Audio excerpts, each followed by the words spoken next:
isang masarap at simpleng pork asado. Simpleng sangkap pero tsak na masarap. Tara na! Magluto tayo!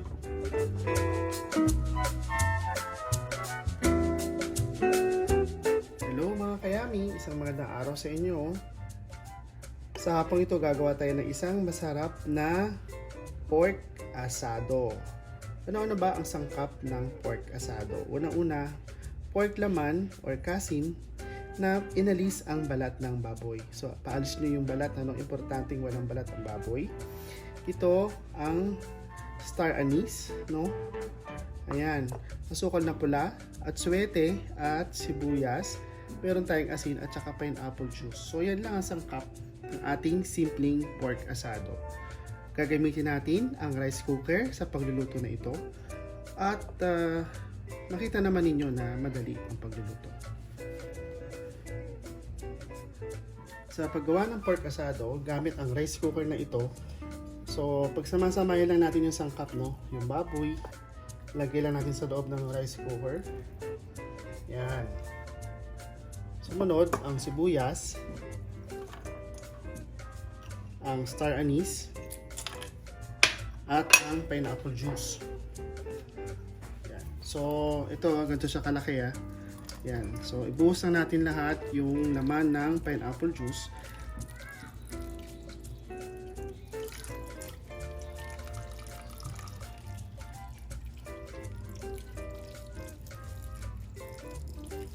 So, kapag naubuhos nyo na yung laman ng pineapple juice, isalang na natin siya. Hayaan na natin siyang kumulo, masungkot siya sa pineapple juice, at dagdagan natin ng asukal at saka ng toyo. So, bandang huli na yan. So, ayan mga kayami. Nailagay na natin ang pineapple juice. So, anong susunod? Ang asin. Siguro mga 1 teaspoon na asin.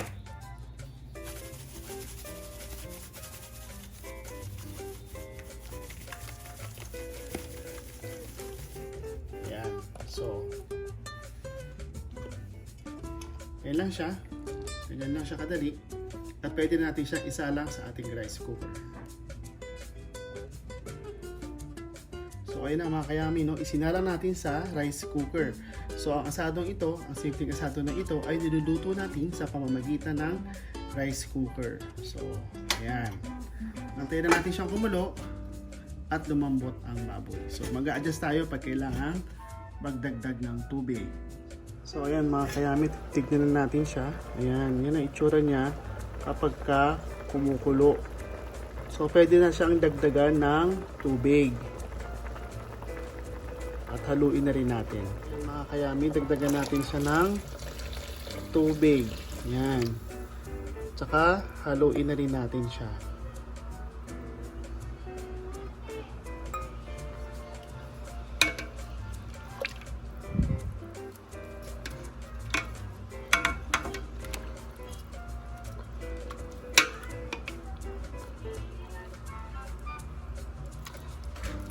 3 tablespoon na toyo. Yan. Para kumulag, karoon ng kulay ang ating asado. Hayaan lang natin siyang kumulo at lumambot. So, ayan na, kumukulo na. Pwede na natin ilagay yung ating atsuete na binabad sa mainit na tubig. Yan. Salain nyo po. Yan. Para kumulay yung ating asado. So, hayaan nyo lang siyang lumambot.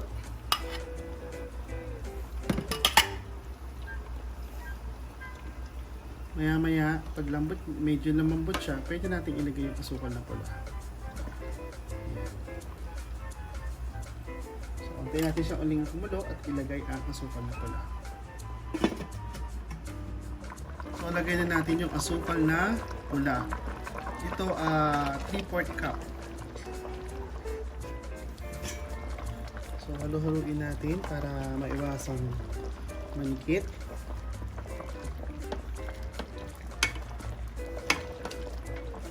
Yan. So, antayin lang natin siyang lumambot.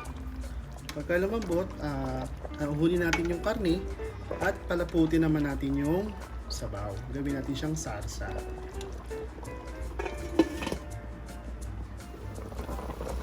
So, ayan na mga kayami. Malapit na tong maluto. So, ayan na. Tignan natin kung malambot na siya. Ayan. So, malambot na to mga kayami. Pwede na natin siyang ahunin.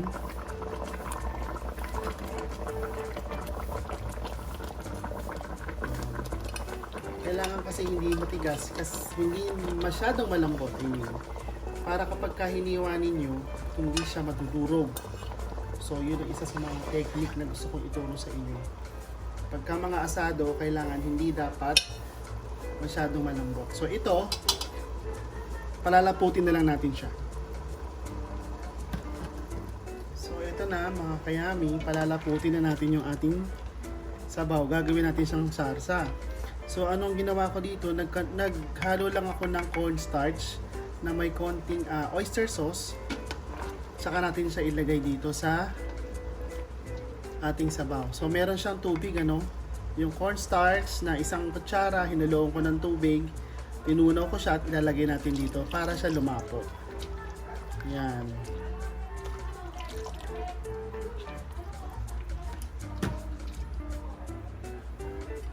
So, ito na siya mga kayami, malapot na siya. Yan. So, ito yun. Mag-adjust kayo ng sugar. Kung gusto nyo na medyo matamis, magdagdag pa kayo ng sugar, tsaka ng konting toyo para maging balance. Kung gusto nyo mas matamis, pwede naman. Kung sakto lang, yung sukat na ginawa natin kanina. So, luto na to mga kayami. Mag-slice na tayo ng karne, ng pork asado, at ipakita ko sa inyo. So, ito na yung ating pork asado. So, slice lang natin siya ng maninipis, no? Yan. Karamihan sa pork asado, mas masarap yung medyo may taba-taba. Yan. Yan. So, mga kayami, yan ang itsura ng ating pork asado. Yung ginawa nating sauce kanina, na pinalapot natin, yun ang itatoppings natin dito. Iso-sauce natin siya. Yun ang magiging sauce niya. Yan. Kasi ito, pagka pinalambot nyo ito ng husto, pag naghiwa kayo ng maninipis, madudurog siya.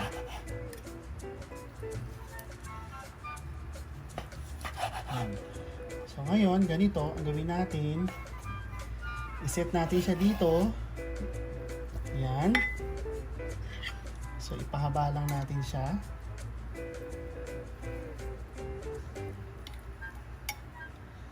Bain pa natin.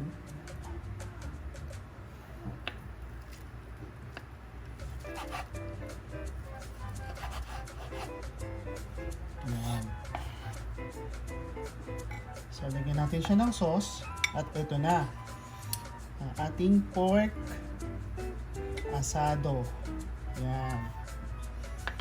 So, ito na. Lagyan natin ng sauce. Pakita ko sa inyo yung paglalagay ng sauce. Okay? So, ito na mga kayami. Ito yung pinalapot natin na sauce.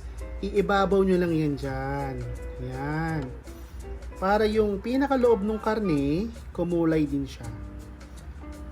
Yan. So, wag nyong kakainin tong star anise. Hindi masarap ang lasa niya kapag kanginuyanin nyo. Pampalasa lang siya talaga. So, ibabaw natin to. Meron na kayong pork asado. Ito, paborito rin ito sa amin na lagi namin niluluto. Kaya gusto kong i-share sa inyo ang pagluto ng pork asado na napakadali lamang po gamit ang inyong mga rice cooker. So, ayan. Meron na naman tayong simpleng dish na ginawa gamit ang rice cooker. Ito nga ang pork asado ni Pinoyami version. So, ayan. Ayusin ko lang to at ipakita ko sa inyo. So, ito na. Salin natin yung sarsa na ginawa natin tsaka yung karne na inahon natin. Ayan. So, pagkakakain kayo, ihahanda ninyo siya. I-slice nyo naman fish yung karne at i-toppings nyo ng sauce. So, ayan. Ito na siya.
Nagustuhan ninyo ang recipe natin sa araw na ito. Ito nga ang pork slice asado o pork asado. Madali lang lutuin, hindi ba mga kayami? Ang lagi ko pong paalala sa inyo, ang mag-subscribe sa aming channel at i-click ang notification bell upang lagi po tayong updated sa mga lutuin ni Pinayami TV. Manood, matuto, at magluto. Hanggang sa muli mga kayami, paalam!